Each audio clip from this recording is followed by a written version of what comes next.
West Virginia out in front, 13-9. They have won the last 5 bouts, of the last 4 bouts after dropping the first 2.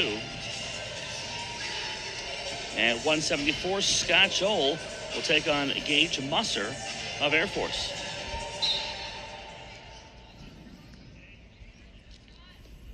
Peyton Hall with a dominant win at 165, 8 takedowns in the win over Seamus Casey. So West Virginia getting bonus points. I was going to say, for a while there, he couldn't let him up fast enough to try to take him back down, which is demoralizing when you're on the other end of that. It's like practicing with Nate Carr.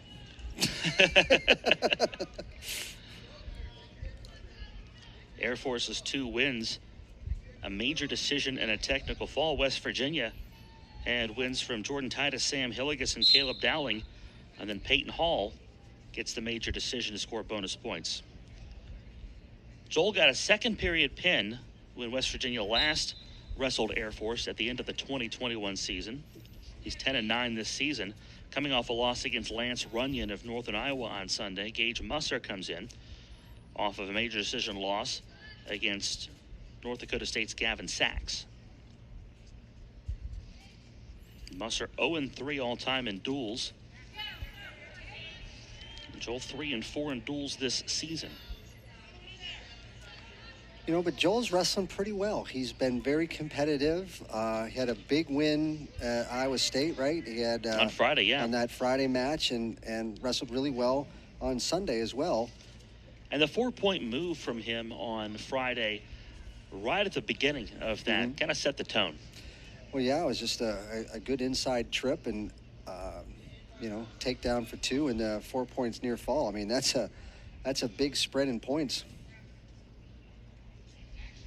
I really do like the when they made the switch from a 3-point to the 4-point near fall. That extra point, I think, really puts value on turning people and putting them on their back and holding them there for a period of time. And I think it's made the sport more exciting.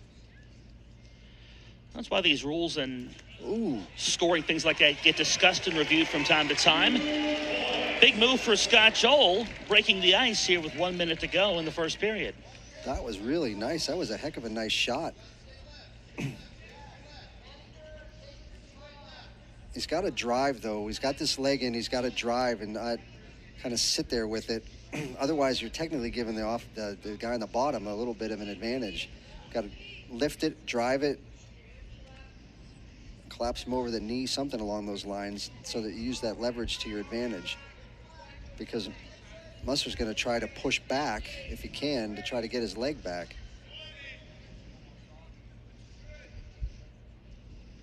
He's got that thing figure forward. And so, I mean, the figure 4 is a bit tough to get out of. I'm not going to lie about that. But Joel, in that case, sort of let him out. But we're going to end the period on top. Musser's head coach, Sam Barber, praised Musser's ability to be a yes man in the weight room. As there you have the rules for those of you who want to know how many points things are worth. You know, if you can get a tech fall without any near falls, that is a really dominant. I mean, you're taking people down, let them up. That's obviously why they changed that process as well too. And Joel out nice Granby and roll fast. for Scott Joll, and he scores the escape point. Look at you getting the lingo down. How about that?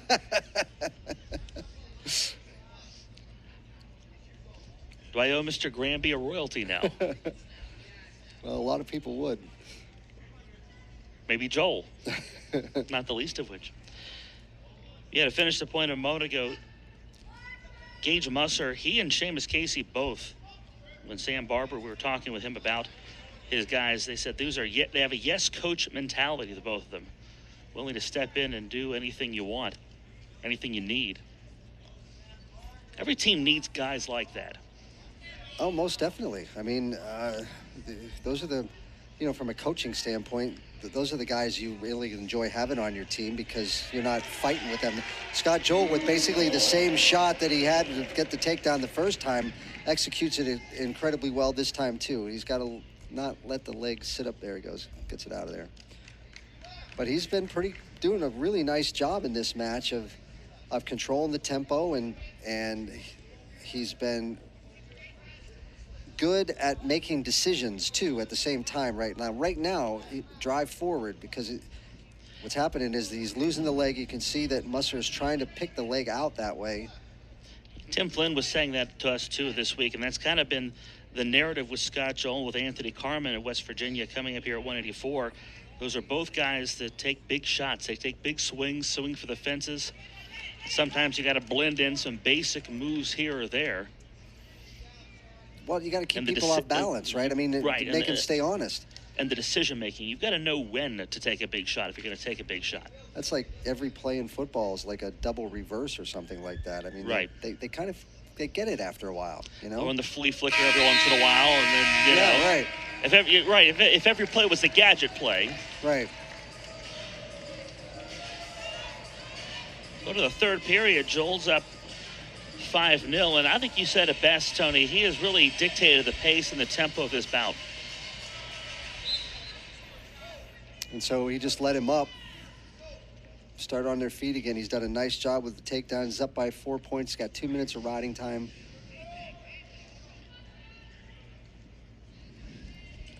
And there's tries that throw by.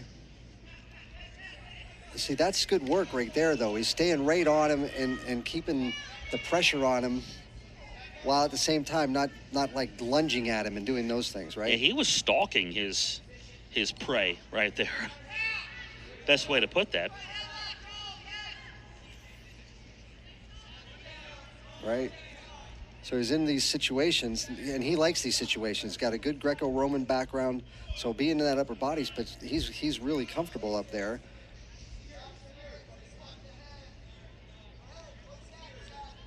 This is the time for both of these guys. You're going to dig deep and see what you've got. Joel wants another shot. He wants 2 more points.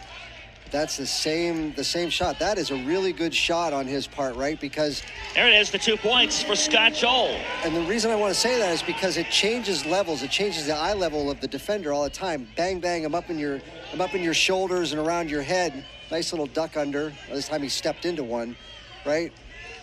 And then he goes down nice and low and gets that low single. That's a really nice combination shot for him, and a good addition to his arsenal.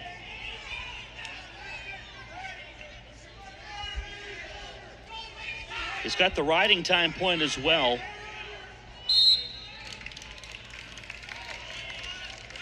So it's 7-2, 8-2 with the riding time point. That's six if my math is correct.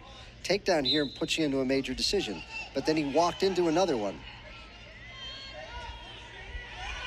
Wow, good job. How does he work out of this? He's got time to score that takedown. There's 10 seconds left. He's going to get that takedown. He rolls through. He's got the 2 points. Boy, he did it the hard way, but he does get the 2 points. He's going to get the major decision for if he rides him out here, which he does. Strong finish for Scott Joll. Strong bout from top to bottom. West Virginia gets another win. Scott Joll moves to 11-9 this year with a victory over Gage Musser at 174. And the lead in the duel grows to 17-9. Air Force Academy comes in, of course, out of Colorado Springs. It's not just wrestling at the Air Force Academy. Here's a typical day in the life of a cadet.